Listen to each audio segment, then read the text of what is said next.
चल रहा है। भगवान राम से जुड़े जितने भी तीर्थ स्थान है उनको भी जोड़ करके एक पूरा सर्किट बनाने का काम भी आज चल रहा है। मथुरा वृंदावन में भी विकास के साथ साथ यहां की शुचिता पवित्रता को लेकर संतों की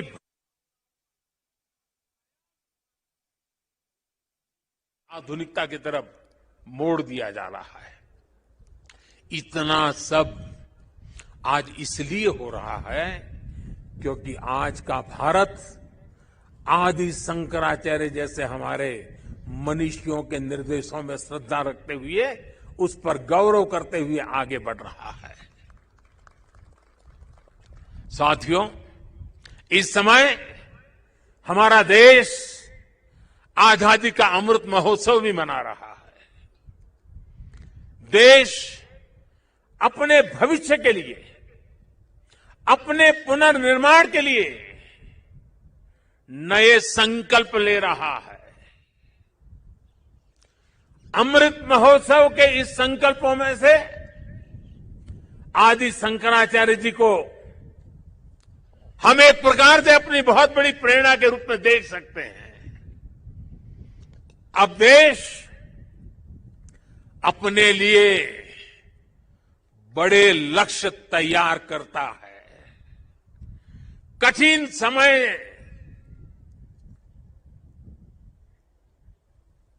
और सिर्फ समय नहीं, समय की सीमा भी हम निर्धारित करते हैं। तो कुछ लोग कहते हैं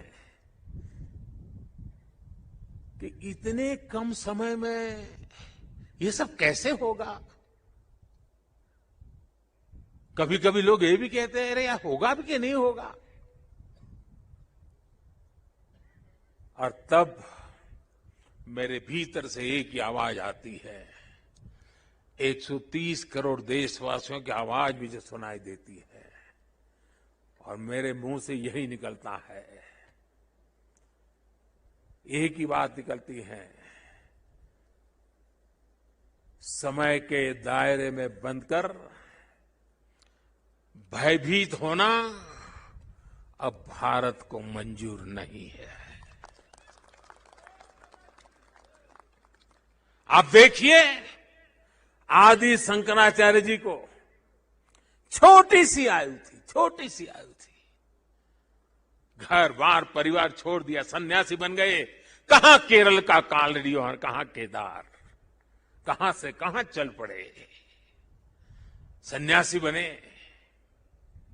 बहुत ही कम आयु में इस पवित्र भूमि में उनका शरीर इस धरती से विलीन हो गया। अपने इतने कम समय में उन्होंने भारत के भूगोल को चैतन्य कर दिया, भारत के लिए नया भविष्य गढ़ दिया। उन्होंने जो ऊर्जा प्रज्वलित की वो आज भी भारत गतिमान बनाए हुए है। आने वाले हजारों साल तक ये गतिमान बनाए रखेगी। इसी तरह स्वामी विवेकानंद जी को देखिए, स्वाधीनता संग्राम में अनेक सेनानियों को देखिए। ऐसी कितनी ही महान आत्माएं, महान विभूतियां इस धरती पर आकर यहां प्रकट हुई, जिन्होंने समय की सीमाओं का उल्लंघन कर छोटे से कालखंड में कई युगों को गढ़ दिया।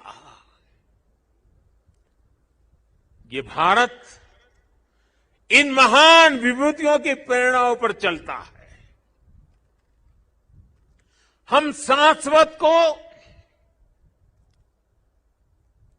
एक प्रकार से स्वीकार करते हुए हम क्रियाशीलता पर विश्वास करने वाले लोग हैं। इसी आत्मविश्वास को लेकर देश आज इस अमृत काल में आगे बढ़ रहा है। और ऐसे समय में मैं देशवासियों से एक और आग्रह करना चाहता हूं। स्वाधीनता संग्राम से जुड़े ऐतिहासिक स्थानों को देखने के साथ साथ ऐसे पवित्र स्थानों को भी ज्यादा से ज्यादा जाएं, नई पीढ़ी को लेकर के जाएं, परिचित कराएं, मां भारती का साक्षात्कार करें, हजारों साल की महान परंपरा की चेतना को अनुभूति करें। आजादी के अमृत काल में स्वतंत्रता आजादी का ये भी एक महोत्सव हो सकता है। हर हिंदुस्तानी के दिल में, हिंदुस्तान के हर कोने कोने में, हर कंकर कंकर में शंकर का भाव जग सकता है और इसलिए निकल पड़ने का ये समय है।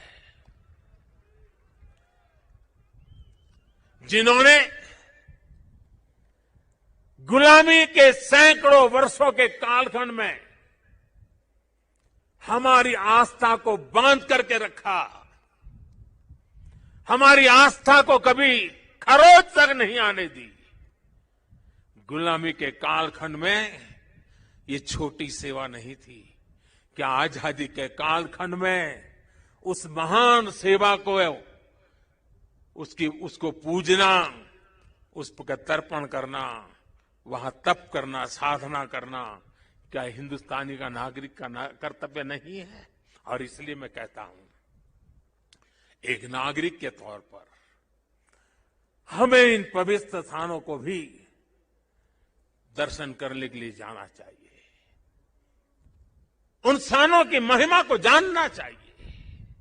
साथियों, देवभूमि के प्रति असीम श्रद्धा रखते हुए, यहां की असीम संभावनाओं पर विश्वास करते हुए आज उत्तराखंड की सरकार यहां विकास के महायज्ञ से जुड़ी है, पूरी ताकत से जुड़ी है। 4 धाम सड़क परियोजना पर तेजी से काम हो रहा है। चारों धाम हाईवे से जुड़ रहे हैं। भविष्य में यहां केदारनाथ जी तक श्रद्धालु केवल कार के जरिए आ सके, इससे जुड़ी प्रक्रिया भी शुरू हो गई है। यहां पास में हो पवित्र हेमकुंड साहब जी हैं। हेमकुंड साहब जी के दर्शन आसान हो इसके लिए वहां भी रोपवे बनाने की दिशा में तैयारियां चल रही हैं। इसके अलावा ऋषिकेश और कर्णप्रयाग को रेल से भी जोड़ने का प्रयास हो रहा है। अभी मुख्यमंत्री जी कहते थे पहाड़ के लोगों को तो रेल देखना भी दुष्कर होता है, अब रेल पहुंच रही है। दिल्ली देहरादून हाईवे ये बनने के बाद